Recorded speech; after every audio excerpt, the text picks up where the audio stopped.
He will most likely know everything about this, and I'll get him to bring some black powder stuff just in case he thinks he can shoot it. Okay, that'd be perfect. This is gonna be fun.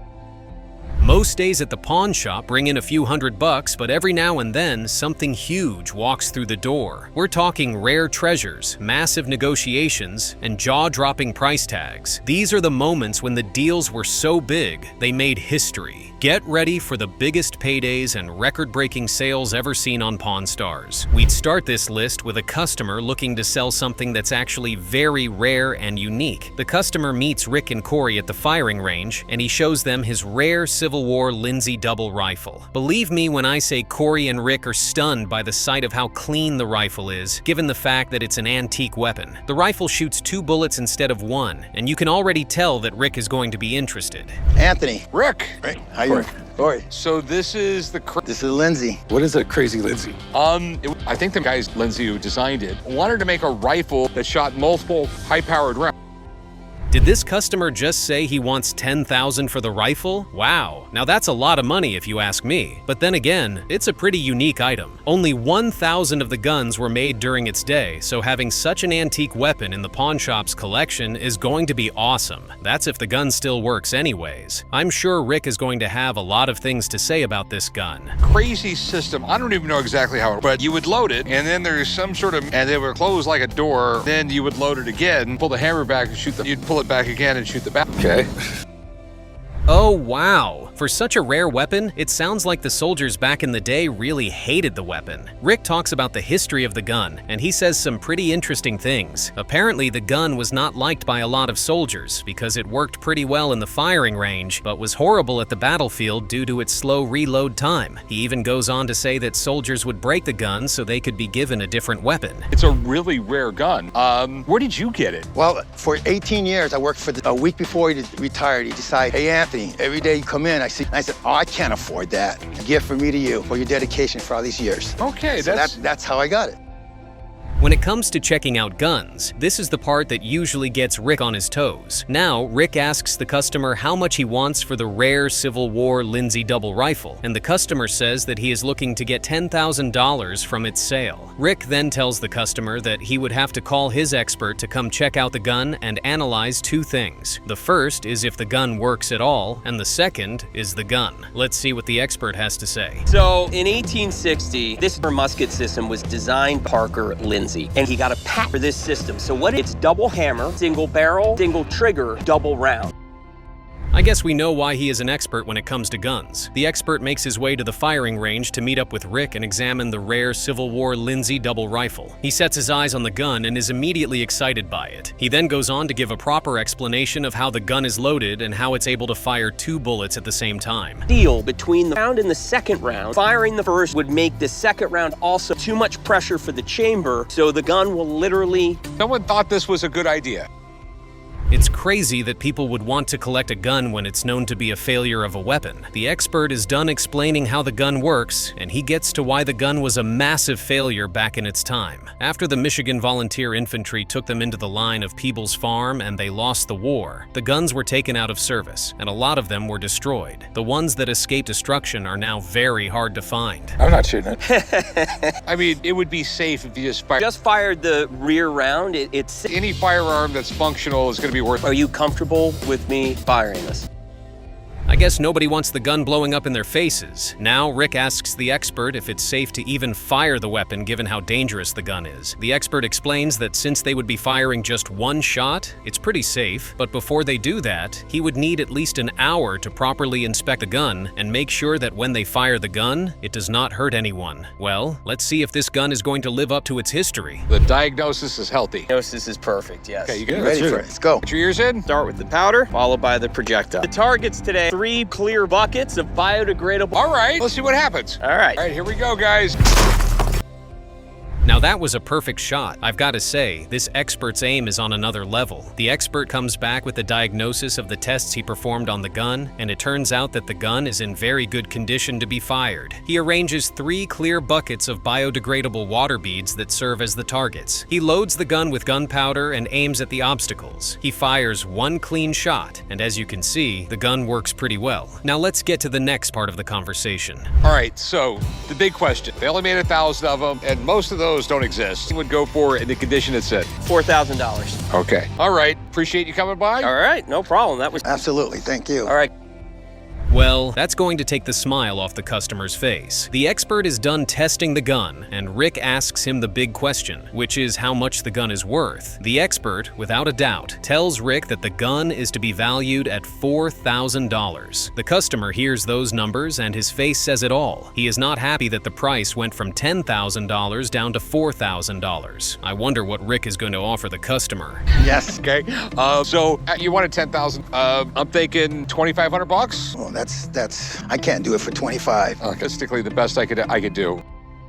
Ha ha ha. Corey kind of has a point there. I mean, who is going to want to buy a gun that didn't work right in the first place? Well, even after the expert said that the rare Civil War Lindsay double rifle was valued at $4,000, the customer told Rick that he would not go with the price. Rick offered the customer $3,100 for the gun, but he declined, saying that the lowest he would take was $8,000. In the end, no deal was made. Now let's get to the next item, shall we? Rob, the underwear drawer at my house. Oh, this is the original Superman 1 costume worn by... like a weird thing you wear on the weekends. I outgrew it.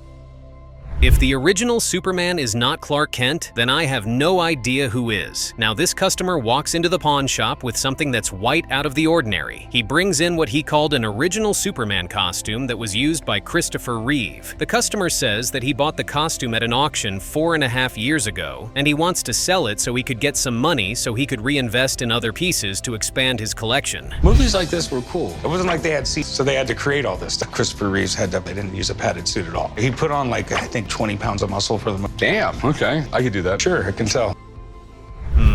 Somehow I don't buy that, but if he says it's the only one, I guess we are going to have to take his word for it. Everyone knows the Superman movie was such a great movie. If it wasn't, I don't think they would have gone on to make 5 sequels. The first Superman movie had a budget of $20 million.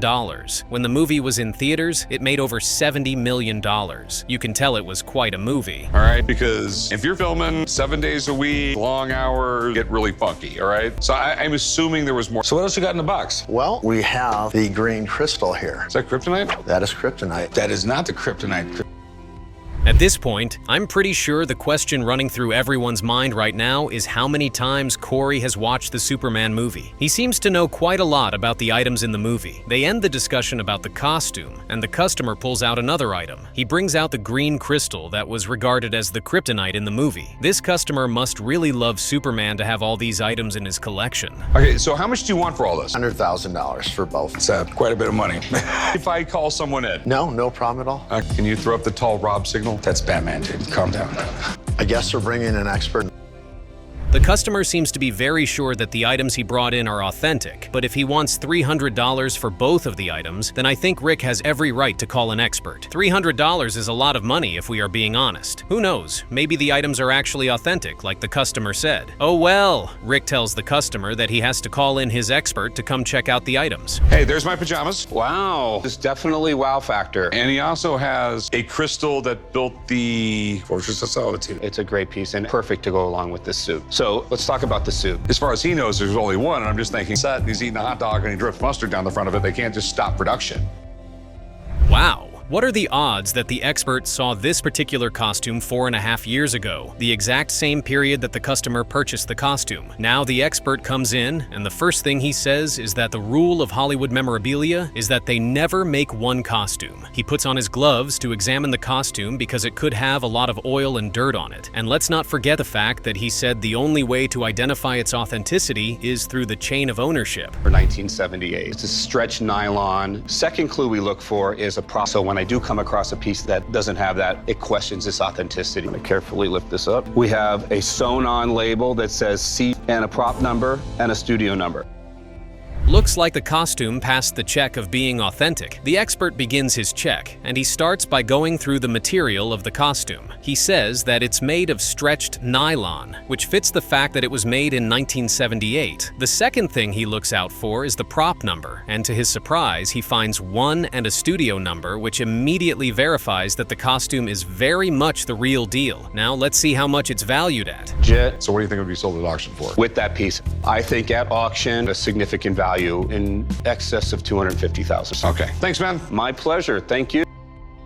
Now I feel mad for doubting that the costume was authentic. Phew, this customer might actually walk home with a lot of money. That's if Rick is willing to pay that amount of money. The expert rounds up his assessment of the costume and he tells Rick that the price he would give the costume is $250,000. And there's a high chance that it could be higher, given the fact that Superman is an iconic figure around the world and there would be many bidders for the item. You're right around 250,000. Just get down to brass tacks. I'd give you 200 grand for it. On this is $250,000. 200 grand, I won't lose money. Phew. Looks like it's going to be tough convincing this customer to take anything less than the amount the expert gave. Since the expert values the costume at $250,000, the customer decided to stick to that price. Rick offered to pay him $200 in cash, but the customer was insistent on going with the price the expert gave. Is Rick going to be able to convince this customer to walk away with $200? And you're over with it. You don't have to worry about walking out tripping and getting a hole in it or radiation poisoning from the kryptonite. Not kryptonite. I'll do 200 grand. I'm firm on $250,000. If you change your mind, let me know. Take it easy, man. I guess that's the end of that deal. Rick was not able to get the customer to agree on $200,000. Rick tried to make a joke and said that if the customer took the $200,000 in cash he was offering, he wouldn't have to worry about tripping or making a hole in the costume while taking it outside. All that failed to work, and the customer still refused to change his mind. He believes he can sell it to someone who would buy it for the price he wants. Good luck to him. This is like the original breathalyzer? I got the beer barrel and alcohol meter from my grandfather after he passed. I know it was old and worth something, so I just held on to it for a while. Looking to get about $2,000. The lowest I'll take, close to about $1,400.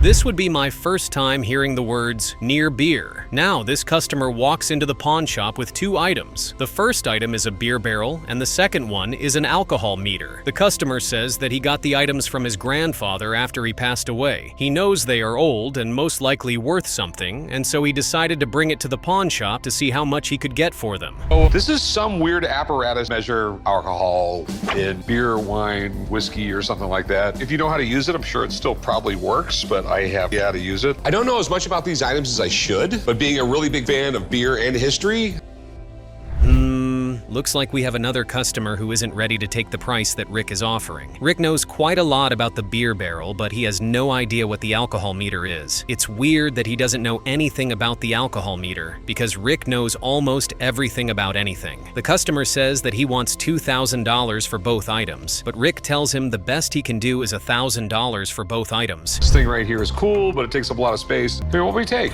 You do 14? You know what? $1,400 I think I can make money. All right, that'll work. Thanks. Meet you right up there. We'll do some paperwork. All right. If you ask me, I'd say Rick only bought these items because he loves the history of beer and would probably like to know more about the item. After Rick offered the customer $1,000 for both the beer barrel and the alcohol meter, they went on to dip on the prices, and in the end, Rick agreed to buy both items for $1,400. Now, Rick is about to head down to San Diego to meet his friend, who is a brewmaster, and find out the worth of the items he just bought. I got two really cool items. I have this 1800s scientific instrument for measuring alcohol, and I have no idea how it works or really what it's worth. Wow, well, let me take a look here. All right, so we got a heating element here. Yeah, here's the alcohol burner. This goes that. That's as far as I got. Okay. Seems like we are about to see the instrument live in action. Rick makes his way down to San Diego to meet up with his friend. The friend takes a look at the item and he says that it's an eboliometer. It's an instrument that's used to determine the boiling temperature of liquids. The expert says that he would love to see how the instrument works, but he is just concerned about the mercury that's inside the instrument. At least he is interested in the item, so maybe Rick might just sell it to him. Fill and refill, clean these. You got your keystone here. Put the tap right on there. This would obviously be on its side. And you dispense beer right out of here. Now, if they did get in trouble in Prohibition, and a lot of these were destroyed, so that would help the value with this. So what are these things worth? And that's why Rick always sticks to his prices when he is bargaining with a customer. He saved $600 from the deal he made with the customer who brought in the items. The expert takes a proper look at the two items and he gives an estimated amount for both of them. He tells Rick that together, the items would be valued at $2,000, which was the original amount the customer wanted to pay for them. Barrels do you got right now? We're pushing about 800 of these barrels. It's beer that's finished and ready for market, but we take a portion of each batch and we can park them in here up to a year. And they're going to be everything the original beer is, but now you're adding layers of complexity like vanilla, oak, some bourbon notes. Okay, cool. I love beer. It's also got a great history. Now that is one big warehouse filled with so many beer barrels. It would be so much fun working in a company like this. After Rick's friend told him the prices of the items, he decided to show Rick the warehouse where they store beer barrels, since nobody in this modern day and time uses beer barrels. Rick sees the number of barrels in the warehouse and is stunned by the sight. Who knew people were this invested in beer barrels? I got a great idea. I don't know if you're up for this, but how would you like to brew a batch of beer? Oh, I'd love to. I think I can make that happen. Be Rick's Wicked Ale? You call it what you want. I'm gonna go talk to my brewers. Okay. Most people don't realize what beer has done for society. Beer was so important, the pharaohs in Egypt demanded beer in tax. I can't believe that Rick just said that beer is proof that God loves us and he wants us to be happy. It now makes perfect sense when he says that he loves the history of beer. It's something that's been around for long before we came into existence, and it's definitely going to be around when we are done existing. Hope you guys learned some good lessons about the history of beer. Now let's jump right to the next item on the list. This is Terry. Hey, how's it going, man? Good, how are you? So this is obviously Prince. Prince. I got to step out for a minute and take a call, and I'll come back in a minute. Okay. That is cool. I'm just saying I would be uncomfortable wearing that hat. That hat originally came from a charity auction. I have to agree with Rick on this one. That hat looks really cool. I would feel unstoppable if I had a hat like that. Now, a buddy of Rick calls him to come down to the Hard Rock Hotel to check out a guy who claims to have a hat that was worn by Prince on an album cover. Rick storms down to the hotel, and to his surprise, the heat does not look like something that was made on Earth. He had this like really groundbreaking music. I remember partying like it was 1998. Even to this day, wherever he goes, he's going to sell out. Right. Because there really was nothing like Prince until there was Prince. Right. And then there wasn't Prince, there was the artist formerly known as Prince, which was like the greatest thing ever. In the 90s, Prince wanted to put out more than one album a year. But his record label, they didn't want him flooding the market. Prince got really pissed off, and he changed his name, a symbol.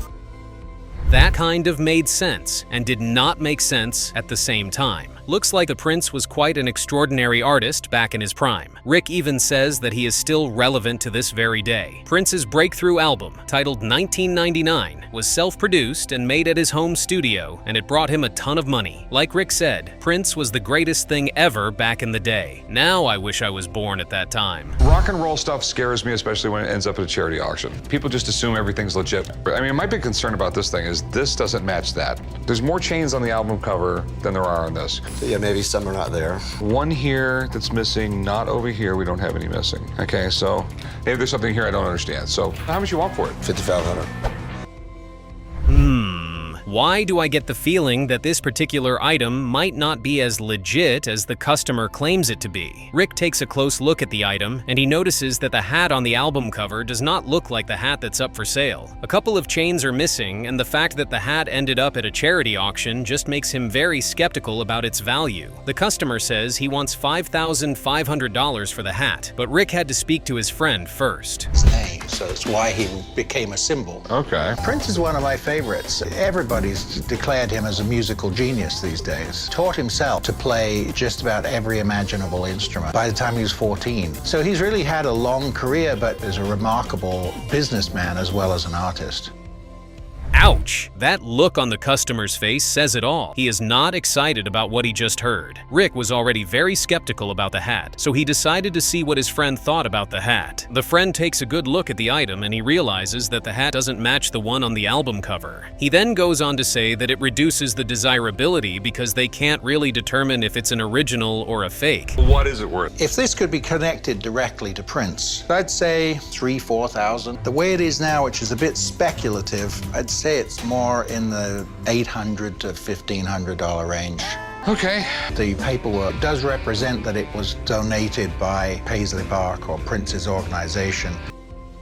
Well, I guess that settles that. We have all the answers we were looking for. The expert says that if the item were to be connected to the artist Prince, it would be worth around $3,000 to $4,000. But since they can't verify or ascertain that the hat he linked to Prince, the price would fall between $800 and $1,500. Let's just say every day is not Christmas, and this customer might go home with empty pockets. If I sell it, that's what I have, especially if I'm spending thousands of dollars.